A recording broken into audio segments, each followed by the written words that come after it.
position. And for Miami, Chalmers and D-Wade are the guards. And playing at the 5, the always versatile 6'11" star big man, able to score inside and out, Chris Bosh. And it's LeBron James, and it's Haslem in the power forward. Terrible transition defense there. I think it would have been pointless, Steve. There was no way anybody was beating him to the basket there. And with Harden out of OKC, you knew that Russell Westbrook would have a lot of burden on his shoulders to be a playmaker. He was very active last year in terms of distributing the ball. And a pleasure to watch him work at that end of the floor. Now let's go to Doris Burke, who had a chance to catch up with head coach Scott Brooks. A big factor in today's game, he said, is how they are able to handle Chris Bosh. He said often in games, Bosh is the X factor with his ability to gather rebounds and finish off chances inside. In order to keep him from dominating the fight on the glass, they'll have to match his intensity every step of the way. Guys? All right, Doris. And for Westbrook playing alongside Durant, some have said he needs to be more of a passer, less of a scorer. Clark at that point guard position. I think that's some of the most misguided criticism that anybody could levy at him. He is a scorer. He is an aggressive attacking guard. I just think he has to play to his strengths, and that's where he is, and that's who he is. And I think he's fantastic. I don't think there's anybody that's more dangerous in the backcourt than Russell Westbrook. No good on the second, so he hits 1 of 2. Usually the logic is that if you want to win the West, you need to get a lot of wins against the East to pad your record, guys. But the Thunders did dominate the East last season, but not as much as the other teams, and they still won the West. A temporary lapse of focus from him on that turnover. It's embarrassing, but on occasion it does happen. And just over a minute played here in the start of the game. LeBron dishes to Bosh. This game going to take a big swing.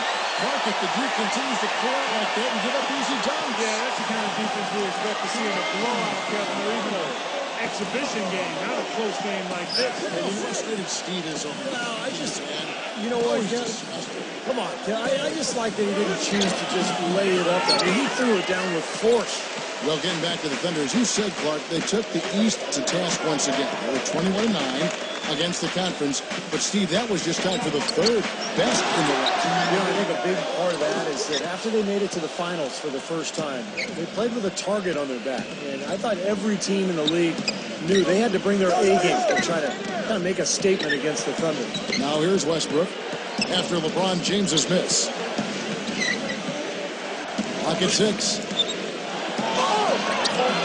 Westbrook, no good. Some rugged defense there against one of the stronger finishers in the game. Here's Wade, and here's the shot to finish it off. Taking it to the rack with power right there. And hammering down with the two-handed slam. Well, they already had him staggered, and now all of a sudden they're throwing some haymakers. Now here is Ibaka. Westbrook working against Chalmers. And they get it, and it's rejected. And this one has really went off the mark. He just makes a little bit unsettled. You know, regardless of who starts the break, it seems like he's usually the one to finish it. And that's because of how well he attacks the rim on the double team. Westbrook, and stolen by Chalmers. Wade passes to Bosh. Oh, and here's the one-handed jam. Well played right there, and you can feel the momentum changing. I think this league will continue to move upward unless something unforeseen happens.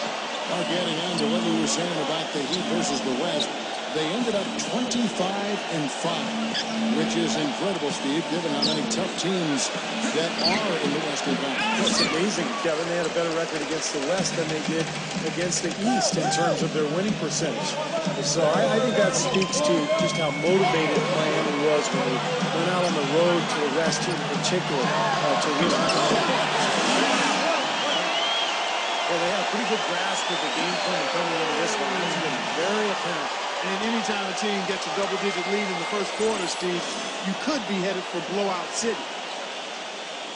And we're just over 3.5 minutes into the first quarter. Now here's Westbrook. Now Perkins. Back to Westbrook. They need this one. Green for 2 points. You know, Heat head coach Eric Spoelstra worked his way up from the very bottom in that organization. I mean, he got his start as a video coordinator, and through years of hard work and dedication, has really become an outstanding coach. LeBron can't get it to go. Awesome defense. I mean, he'll hit those unless you're right in his grill. And Kevin Durant with the slam. Nothing fancy there. Didn't need it. Nope. His only concern right now, Clark, is getting the points on the board, and I don't mean style. I like the simplicity. But there was some style there, Kev. It was a pretty sweet one-handed shot. And back to Coach Eric Spoelstra. As a guy who got his start as a video coordinator, picking the game apart. Steve, he's very comfortable with the new advanced stat analytics. He is. Yeah, and I've had a chance to speak with him quite a bit. He says that the way they use advanced stats is just as a conversation piece in the coaching room. Right? Their analytics department will bring them various information, and it will force them to ask questions, which is very healthy for a coaching staff. For Miami, they have gone 1 for 2 on the night so far from the line. Well, this is a club that shot 75% as a team from the free throw line last season. And the Thunder making a change here. Ashim Thabit, he's checked in for Perkins. Allison comes in for Serge Ibaka. Jeremy Lamb's checked in for Cephalosha. And Reggie Jackson subbed in for Russell Westbrook. And Lamb kicks to Collison. Pass to Jackson. 6 on the shot clock. The feed now to Lamb. Here's the beat, and it's blocked by Henderson. Consistency they're showing with that mid-range shot. They also came out of the locker room with their running shoes on. I mean, their transition game has been full throttle. Okay, well, let's check in with Doris Burke reporting from our sideline in this game. Doris, take it away. Hi, guys. There was a time when Chris Bosh wasn't sure how he'd play at center. He tried to bulk up and change his approach. But he said, quote, after about 3 years, I said, forget it and just be myself. I'm never going to be big and just bulky like that. Now he says, quote, I know it's unorthodox, but I'm not going to waste my time trying to bang in the post against bigger guys. I'm just going to be all over the court. And because of that, I think I've become a much better player. Kevin? Not the biggest guy, but boy, he is quick, Doris. I think that's one of his advantages. You know what I love about Durant, Kevin, is the fact that he can be cruising along and then all of a sudden he'll just kick it into high gear. You know, he gets his points quietly at times because it comes so effortlessly. But when the game's on the line, he can get hot and just bury it. Steve, if you were just going to dream up a score, a machine-like, video game-like score, KD, Kevin Durant, is what you would come up with. Long, lean, can shoot it deep, ball skills, and the attitude and aggressiveness of a late-game closer. Anderson, and that's good. A nice job on the glass as they pick up 2 on the second effort. Strong rebounding, and he's rewarded with the easy putback. Jackson dishes to Durant. He kicks it to Lamb. Three-pointer. That's good. And a nice assist from Durant. 6 points for Lamb. Now the shots are starting to fall a little bit more than they did in the first quarter. Yeah, they say it's not how you drive, it's how you arrive in golf. The shaky start can be overcome because now they're starting to heat up. Right back at you. They immediately get those 3 points back. Trading punches, that's how you do it. Now, it wasn't that the Thunder were beating teams last season. Everybody expected that, but it was the way they were blowing out teams on such a regular basis that caught everybody's attention. Here's Cole, defended by Lamb. Nice step back to Durant. And now it's an 8-point Heat lead. Looked like the defense kind of backed off him, and he took advantage.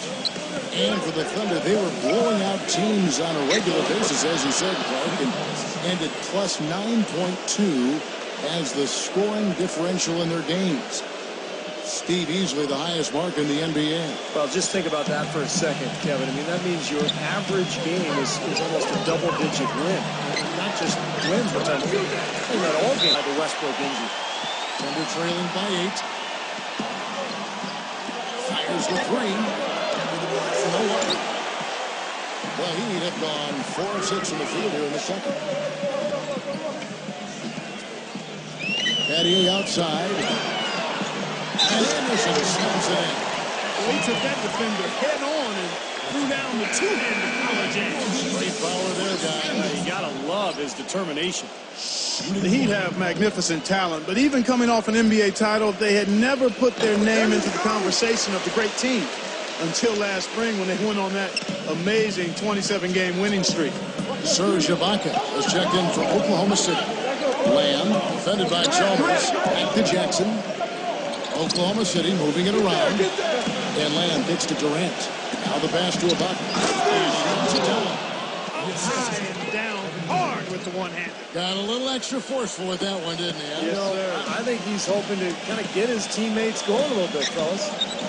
And for the Heat, they were staring right at the 72 Lakers win record. I'm sure everyone remembers, but ultimately they would fall, Steve, to the Bulls after 27 consecutive wins. Yeah, that streak to me was one of the great feats in NBA history. Winning 27 games in a row in the regular season, so difficult, but it showed you what the Heat were made of. They really were battling every night, and I thought that put them on a great run heading into the playoffs. Jackson throws it down hard. Boy, I love it. Active hands on the steal, active feet on the fast break. And Clark power on the dunk. And guys, this is just too close of a game to be giving the ball up like that and then failing to get back in transition. Let's check out what Doris Burke has for us. As you know, the Miami Heat try to keep the plays they run as simple as they can and rely on their talent and teamwork to win them games. But playing like that can present its own kind of problems. Coach Spoelstra said, quote, "The challenge is not getting bored with simplicity. Simple is what works, though, as evidenced by their back-to-back titles, guys." Well, Doris, sometimes it makes sense to keep it simple. Thanks. But you have to be aware of his specific capacity to knock down the corner three. That's where he's most comfortable. That's where he's going to be. So defensively, you got to keep tabs on him. And the consistency of his jump shot is another thing we should say about him. I mean, it doesn't matter how many defenders are flying at him, his stroke is never changing. Battier, right side, takes the three. Rebounded by Lamb. And the Thunder with possession. They're on an 11-3 run. Jackson gets to Durant.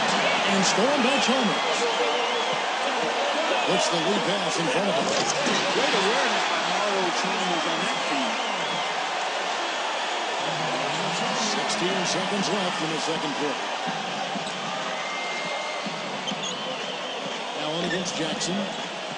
Back to Durant. Releases. Almost, but it rolls out. Defense better not make a habit of giving him that shot. I mean, he doesn't miss many of them.